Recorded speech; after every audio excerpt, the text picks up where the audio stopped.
I mean, I'm assuming that It's on. at some point you're going to have some good use for this. Uh-huh.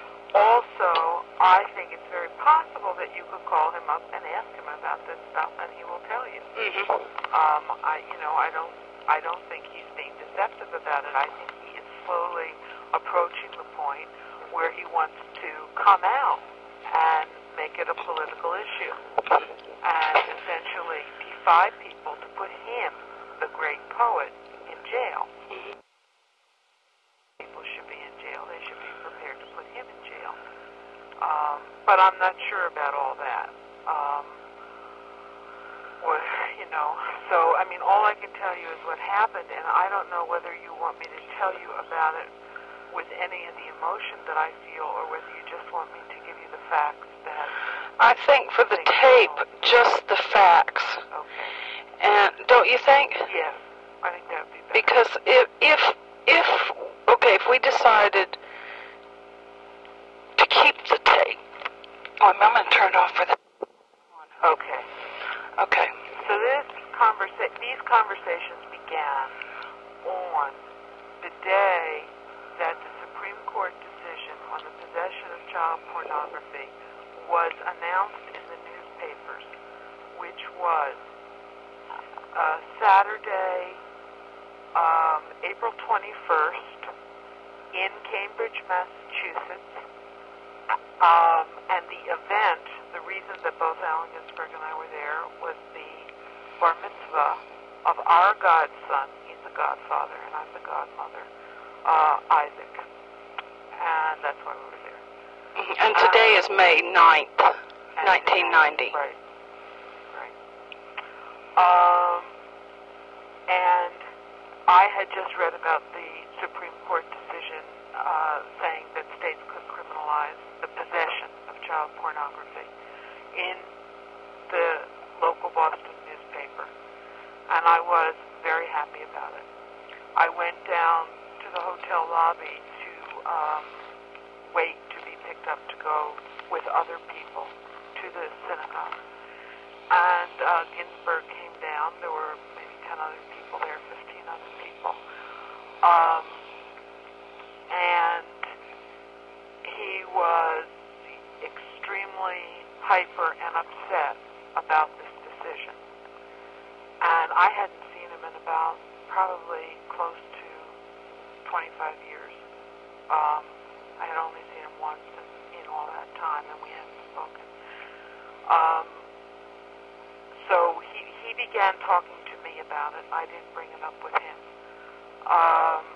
And he told me that he was increasingly committed to fighting censorship, and that this was a decision of censorship, that he takes such pictures and that he could be put in jail under the law that the Supreme Court had just upheld, and that he likes to take them and he likes to share them.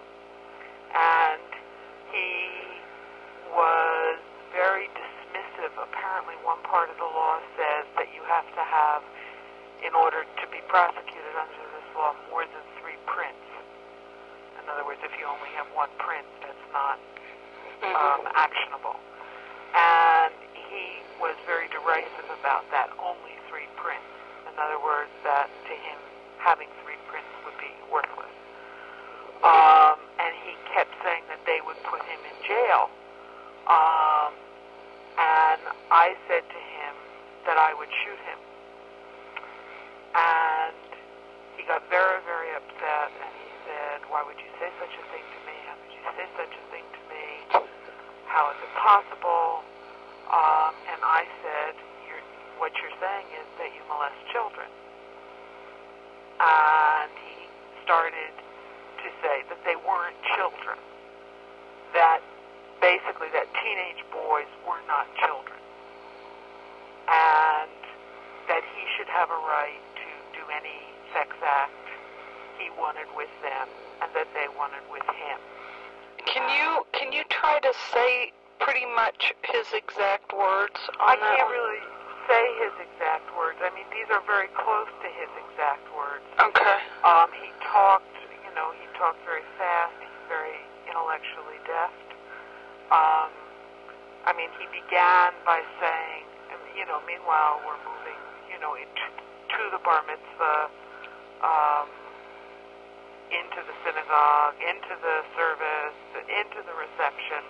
Mm-hmm. And the fact of the matter is that I tried to end the conversation repeatedly, and that he followed me everywhere I went and insisted on talking about it. Mm-hmm. I made clear to him from the first time that he brought it up that I was on the other side of this, and that I regarded this as child molestation and nothing else. Mm-hmm. And I wasn't interested in his justifications for it. And I thought the Supreme Court was right, and I was very happy about the decision. He said to me, he started to say to me, all the stuff that I've told you so far pretty much is in his language. I mean, this dialogue did take place, mm-hmm. that they put him in jail. I said I'd shoot him. Everything mm-hmm. I've said so far okay. has been some paraphrase of his language. Mm-hmm. He started what I call pedophile logic, but the way that it started was, what about if somebody is 18 years minus 1 month? What about if they're 18 years minus 2 months?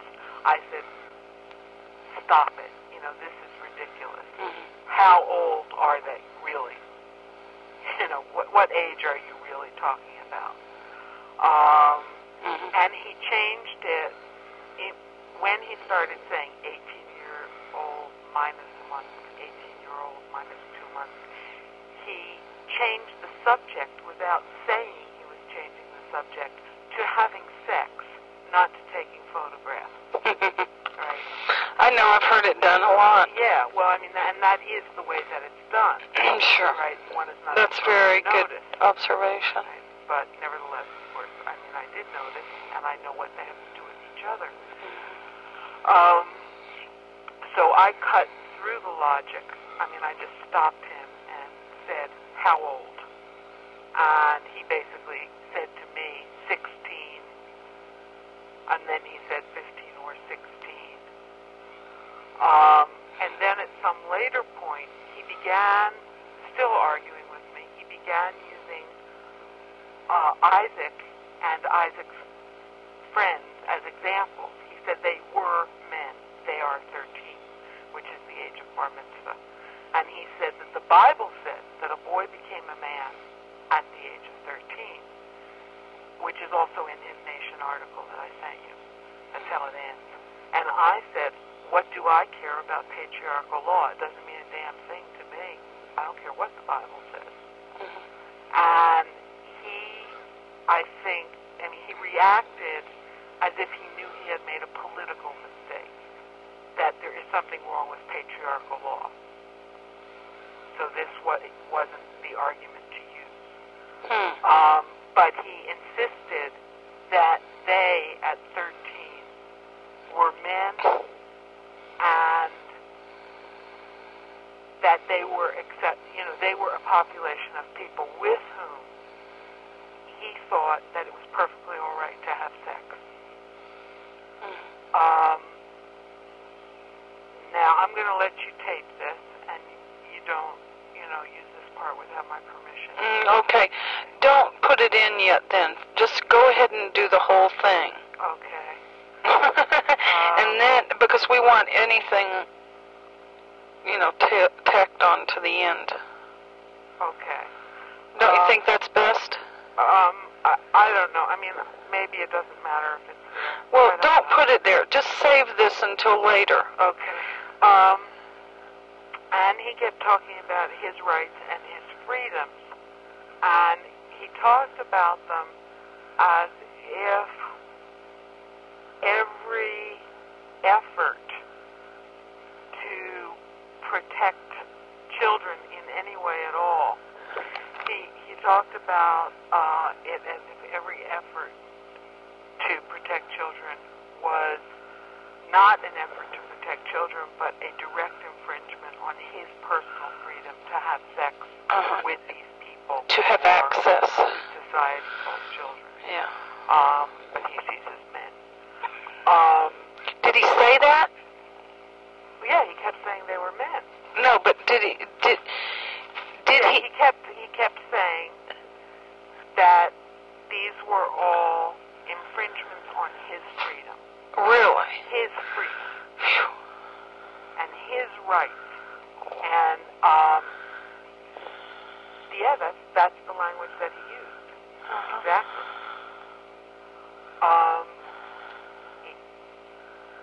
I don't know, I don't remember what the transition was, but I brought up the point that I thought that the law was upheld,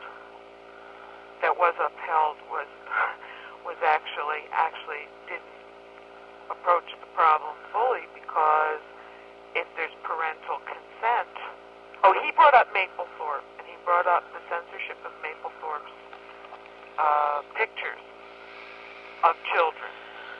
4 of the 7 pictures that have been indicted are of children. I haven't seen them, so I don't know what they are. But I said that, well, this Supreme Court decision had nothing to do with Mapplethorpe, because the Ohio law that they upheld allowed parents to take these kinds of pictures, and also anybody to take them with parental consent. He said, who would give parental consent to Mapplethorpe?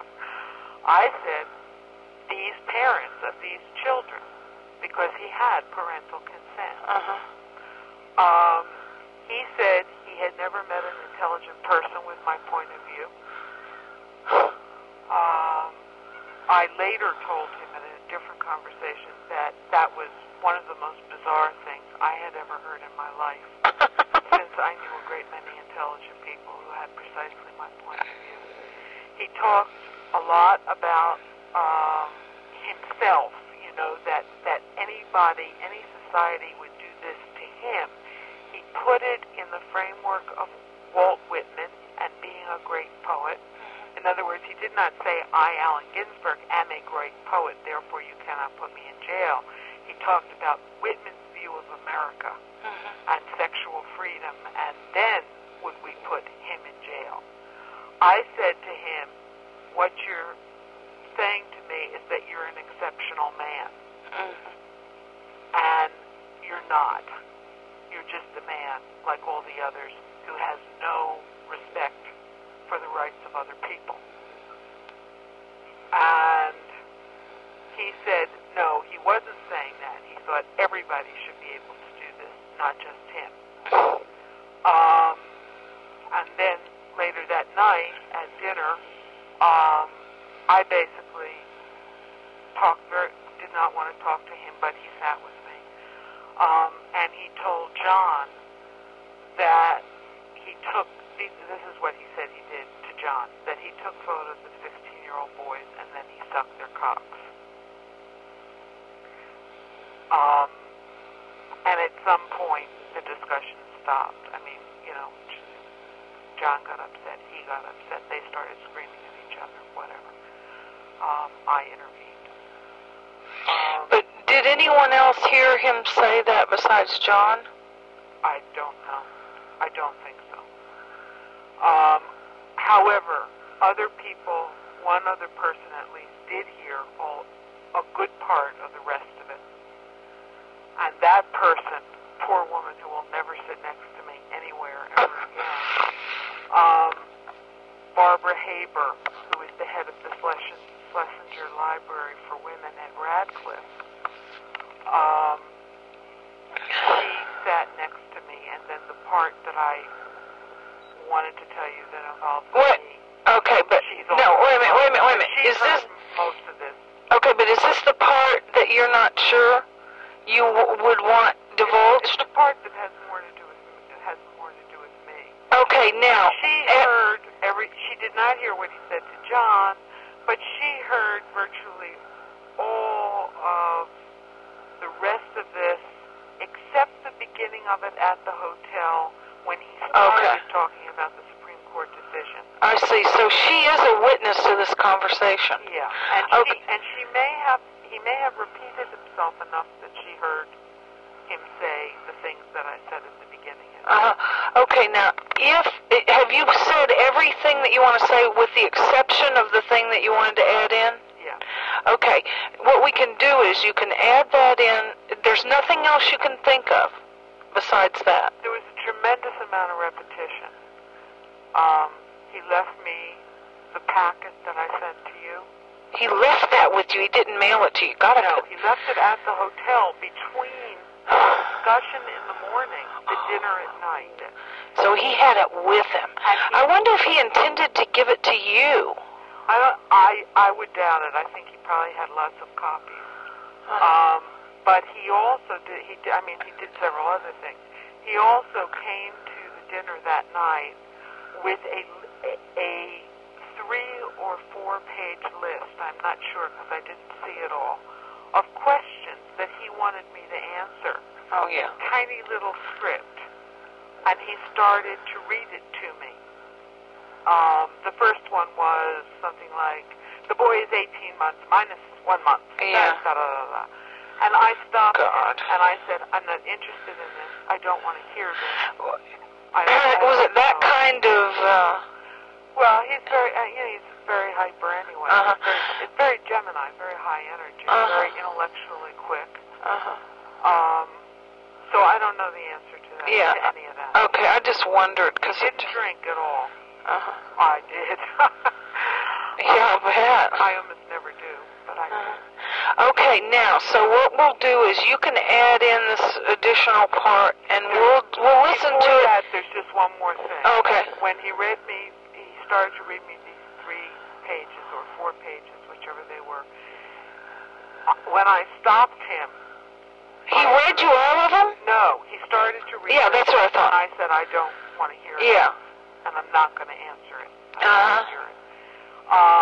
I said, you can send it to me. And he said, I will. I said, if you turn it into a poem, I'll answer it with a book.